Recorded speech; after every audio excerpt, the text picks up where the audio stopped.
There's something most men completely misunderstand. And honestly, no one ever corrects them. It's not about trying harder. It's not about lasting longer. And it's definitely not about doing what you've seen everywhere online.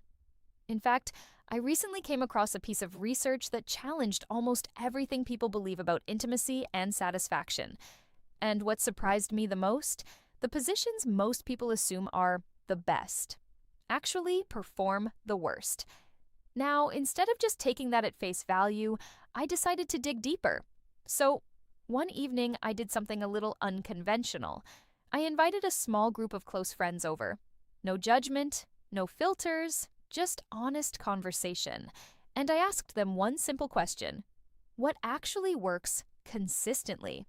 What they shared matched the research almost perfectly. So in this video, I'm going to walk you through what science reveals, what real women confirmed, and the one position that almost never leads to a finish, even though it's one of the most popular. And trust me, one small shift you'll learn today can completely change everything. I'm Dr. Sofia Hayes, and on this channel, we talk about what actually works, backed by real insight, real experience, and real understanding. Let's get into it. Let's start with something simple, but incredibly effective. This first position isn't new. In fact, most people already know it, but almost no one is doing it the right way. When a woman is lying on her back and her hips are slightly elevated, just a small lift using a pillow or cushion, the entire dynamic changes. And here's why that matters. That small adjustment shifts the angle of contact. And once the angle changes, the type of stimulation changes too. Now, this is where most men get it wrong.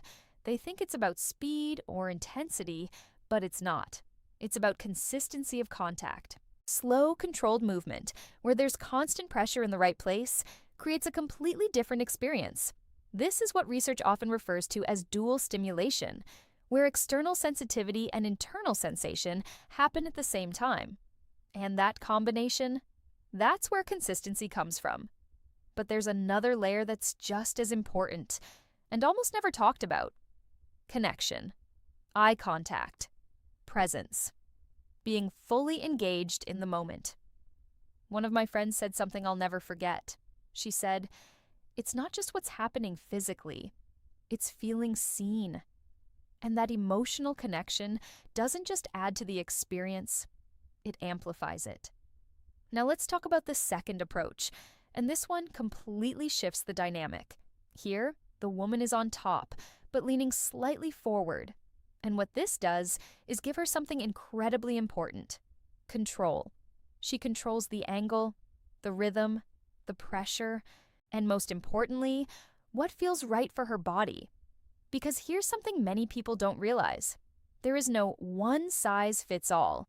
Every woman's body responds differently. So when she has the ability to adjust things in real time, the chances of things working increase dramatically. But here's where many men disconnect. They become passive. And that's a mistake. Because even here, your presence matters. Simple things like guiding movement, staying engaged, using your hands, maintaining connection. Those details completely transform the experience. It creates a balance. She has control, but you're still leading the energy. And that combination, that's powerful. Now, here's something interesting that came up during that conversation. Even though these approaches work consistently, they can start to feel predictable. And this is where many people lose the spark. Because attraction isn't just about consistency, it's about variety. Switching things up, changing rhythm, introducing unpredictability. That's what keeps things exciting. One of my friends said something that really stood out.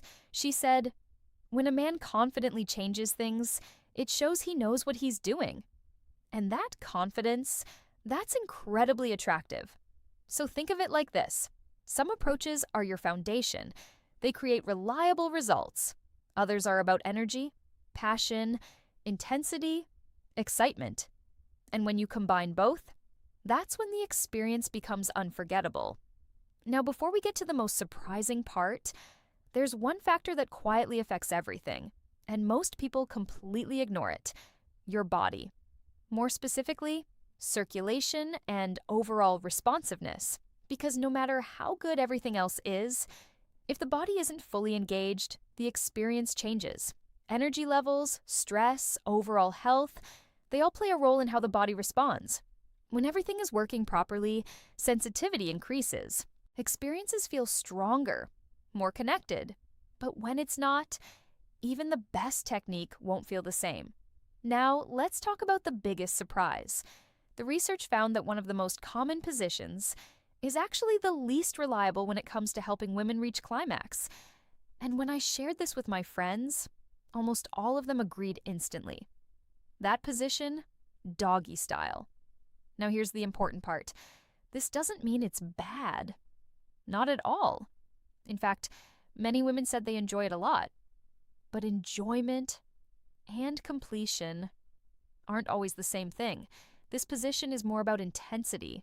It lacks direct stimulation in key areas, and it removes that face-to-face connection.